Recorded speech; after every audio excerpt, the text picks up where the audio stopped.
Hello, thank you all. Usually I get to just show pretty pictures of beautiful animals. So I feel like at the moment I'm deer in headlights in front of a very big truck.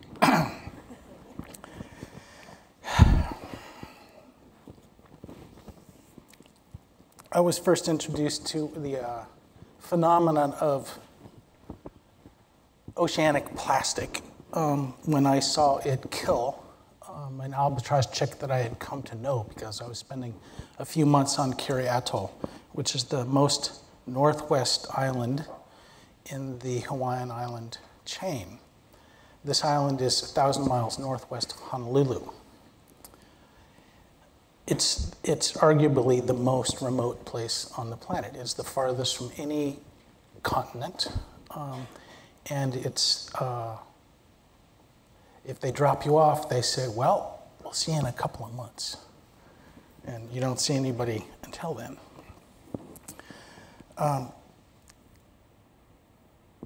This was specimen number 1. So this was specimen number 2 the next day after I found out that that's what was happening. This was known that plastic builds up in the proventriculus, which is the first part of a stomach of a bird. And now we open the package. It's pretty horrible. So this was specimen number 2. And this is what was inside specimen number 2. It's 13.9 ounces of plastic. That's about 2.5 baseballs when it's dry. So when it's wet, it obviously is heavier than that. Can you imagine being a little fledgling albatross trying to learn to fly with such excess baggage? So that's the first time I saw plastic. And I didn't see some for a while, but I got introduced to these ocean slicks, which are an oceanographic feature, which are a function of the tide hitting a vertical surface, as here off the coast of Kona. It sends up these little swirls. And these are the lovely creatures that you can find inside of an ocean in a surface slick.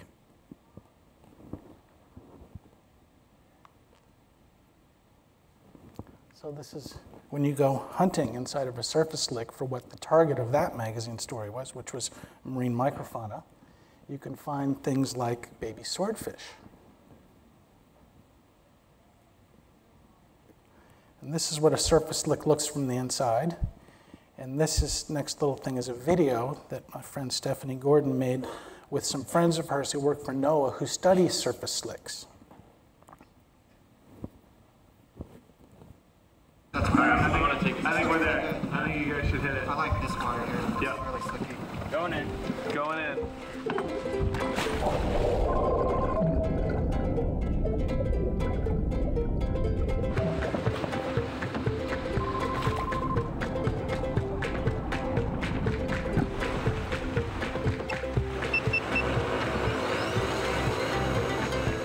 The wind is already kind of picking up. You can kind of see it's dividing line. Yeah, you can see the sort of the glassy or oily-like water that kind of runs from that direction south. They become more easily identifiable as the wind picks up.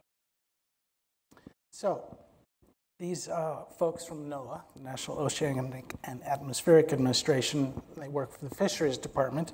They want to know what the function of surface slicks are in the relation to the game fish and food fish that breed and hatch in that part of the world so they can properly manage it.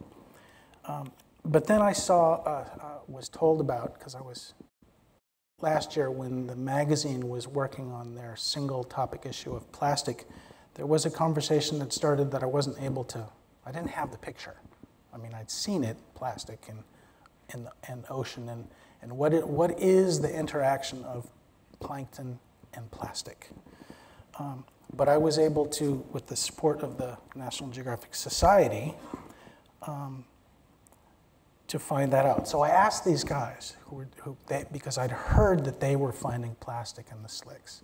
And so I wanted to go and find out just exactly what that was, because I knew that slicks contained the most beautiful plankton sample that I'd ever seen. And I've seen hundreds of them, because I love plankton. If you ever wanted to find the most diversity, the most phylum in a single sample, there are 33 phylum in the animal kingdom, and your average plankton sample probably has a dozen. I mean, it's the easiest place to find the most variety of life anywhere. So this is what they were finding in some surface slicks in 2017. The shape of this is kind of like a double-page magazine spread. But it's a single sample, just 2 frames of it. But that is the plastic found in one 400 cubic meter sample of a surface slick, which is where all sorts of animals are going to breed and reproduce and hide amongst the little other flotsam and jetsam that's sort of natural material. 400 cubic meters is about a fifth of this room, if I added it up right when I pasted it off earlier. So just a bit over there. It's not a lot of water. That's a lot of plastic. And it's off the coast of Hawaii, which is the most remote island chain in the world. And this is not local plastic. This is, you know. So this is a wet sample. This was this last summer. So we got some filefish there. Kind of hard to find because there's so much plastic. There's some Portuguese man-o-war. There's some algae. Get a little closer. You see the 2 filefish?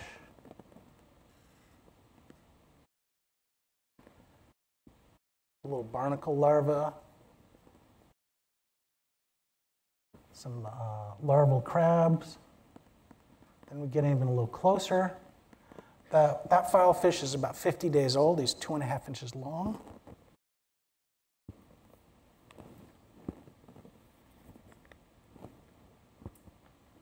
So this is trying to sort of see how much plastic and how much life and what kind of life trying to figure out how that visual puzzle of how to actually really show it. So on the left are all the animals that we got out of another sample, same sample size. And on the right is all the plastic. So on the left are more than 26 species of creatures, fish and invertebrates. And on the right, they're not done with the analysis yet, but at some point there's going to be a little attached to this specimen number is going to tell you exactly how many pieces of plastic, how many species of animals, and then it's kept so that 10 years from now, they have this the hard evidence of the state of the world at the moment.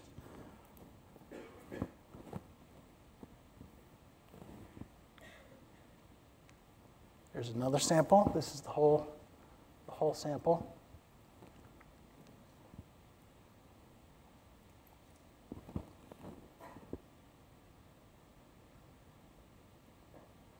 And this is another one.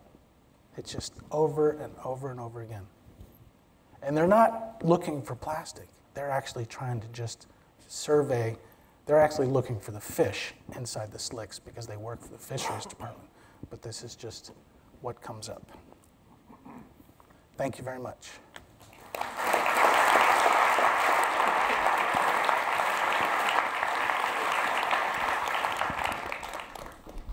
Please welcome Alex Moen, Vice President, Explorer Programs for the National Geographic Society, and Caitlin Bailey, participant in the National Geographic Society's Second Assistant Program.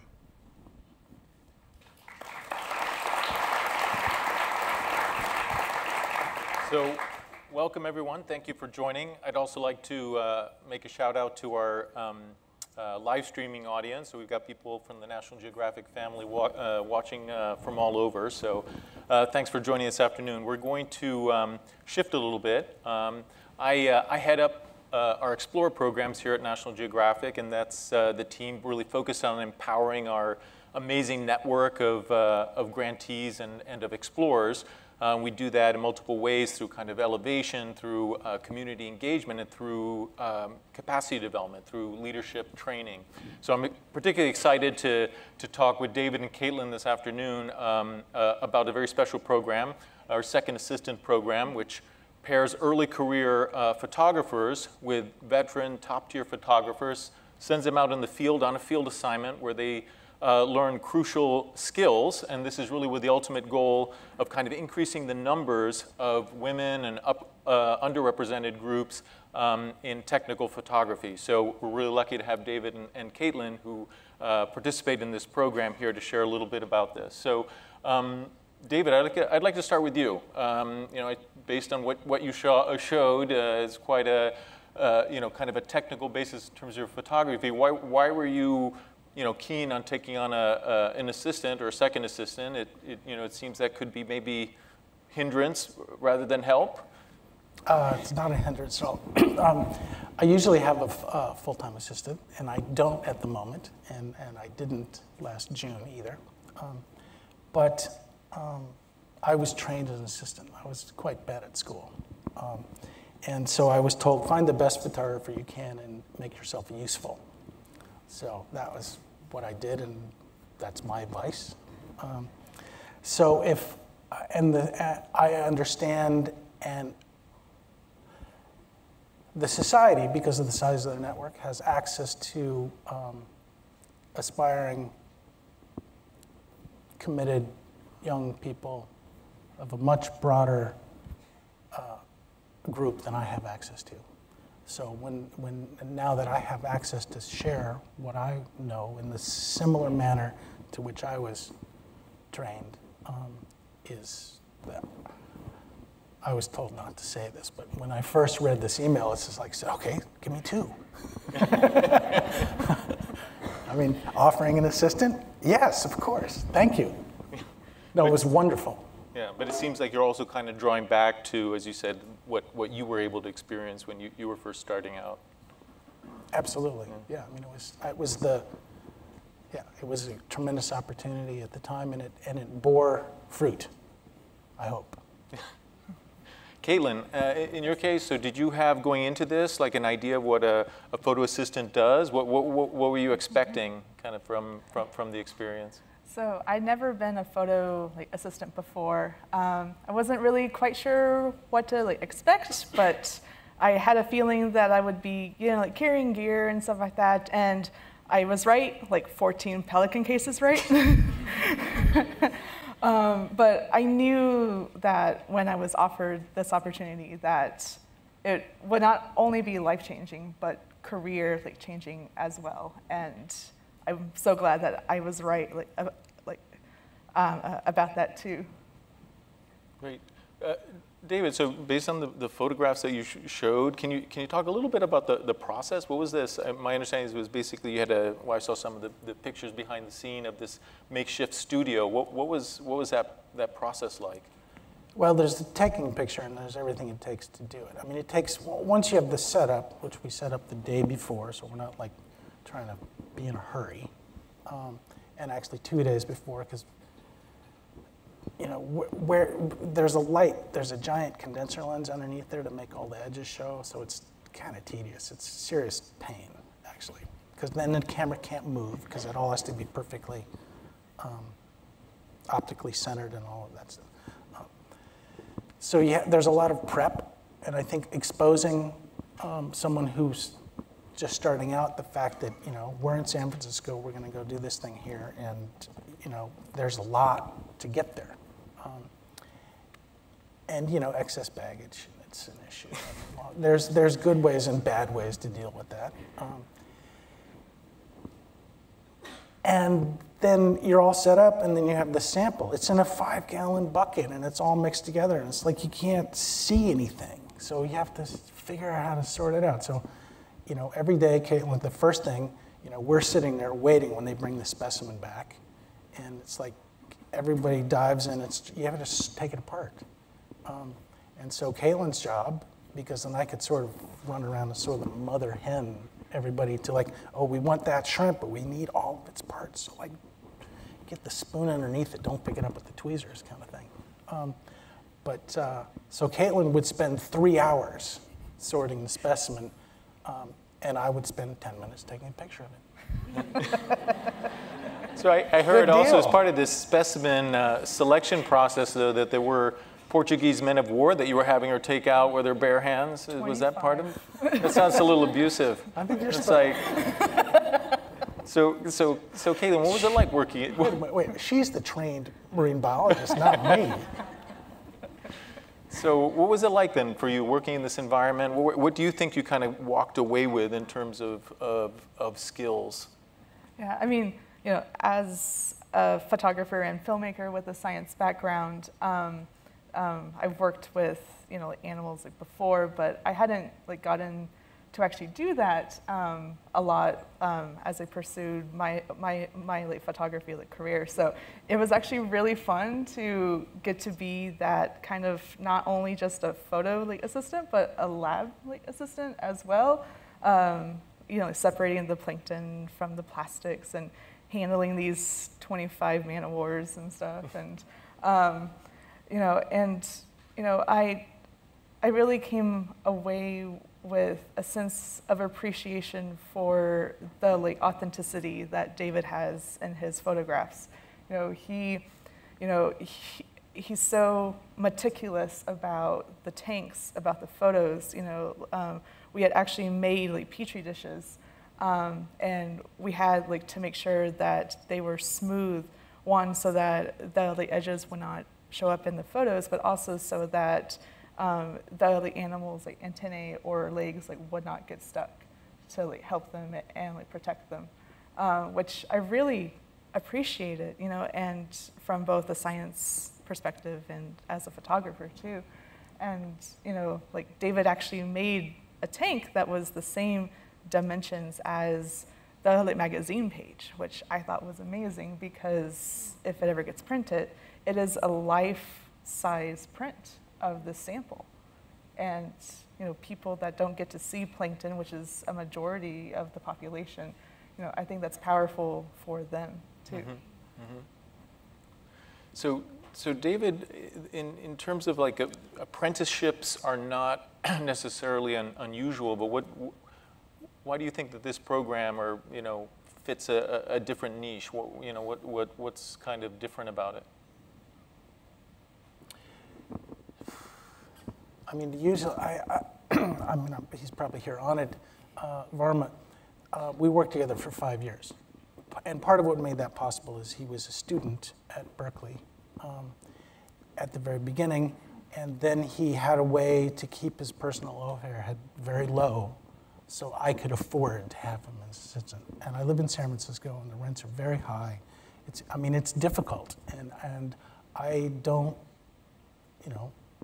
I guess it's a choice. I don't do the kind of work that has, a continuous commercial level income. I do mostly editorial and science and, things for natural history museums and National Geographic magazine and sometimes some other magazines. So I'm at this sort of low level.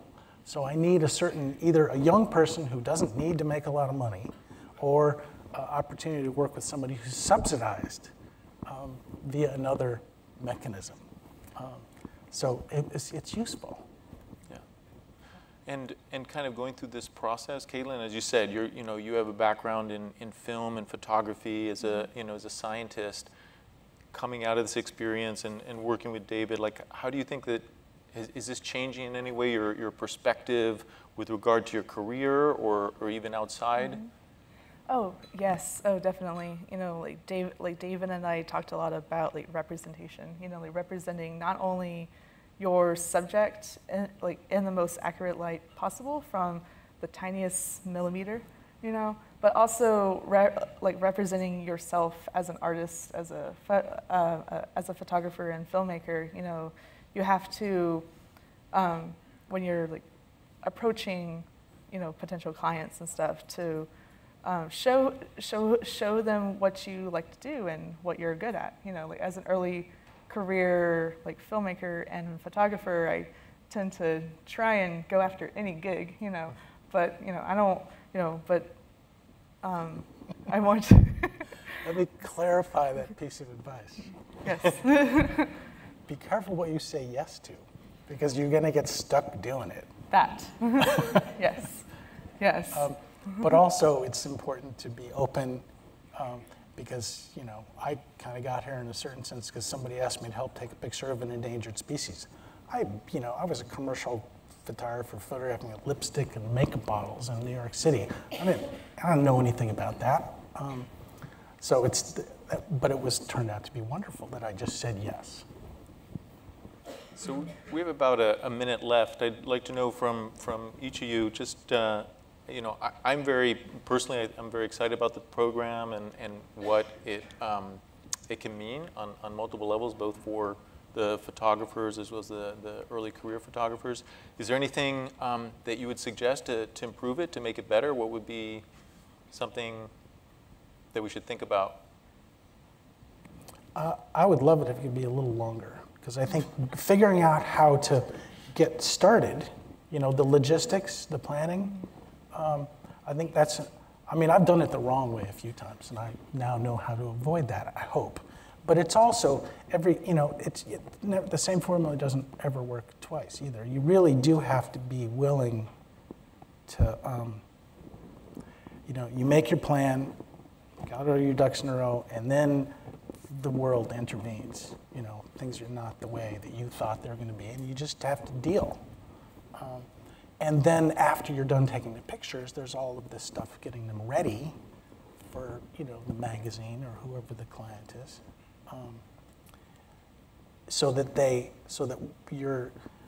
the best way to get somebody to agree with you about the worthiness of a photograph or a project is to give it to them on a silver platter, you know, and, you know, that's best. So be able to, you know, have the apprentice there during the polishing of the silver platter. Caitlin? Yes, I agree with David, because I was with him for 3 weeks and learned a tremendous amount. And I just think about how much more a participant could learn if they were there for the entire process. Yeah. Great. Well, thanks. I think we're in negative time now. So, David, I'd like to thank you for your presentation. It's very clear those photographs could not have happened without Caitlin's assistance. So that's great. And thank you for sharing this experience with us. You know, I will say that if there's anybody who is interested either early career phase or photographers to participate in the program, please talk to Caitlin Yarnell or anyone really, I think, on the storytelling team. We are going to go into a short break now. Please leave your headsets on your chairs, so we're going to use this time to clear it out. But if everyone just give a final applause to Caitlin and David, thank you very much.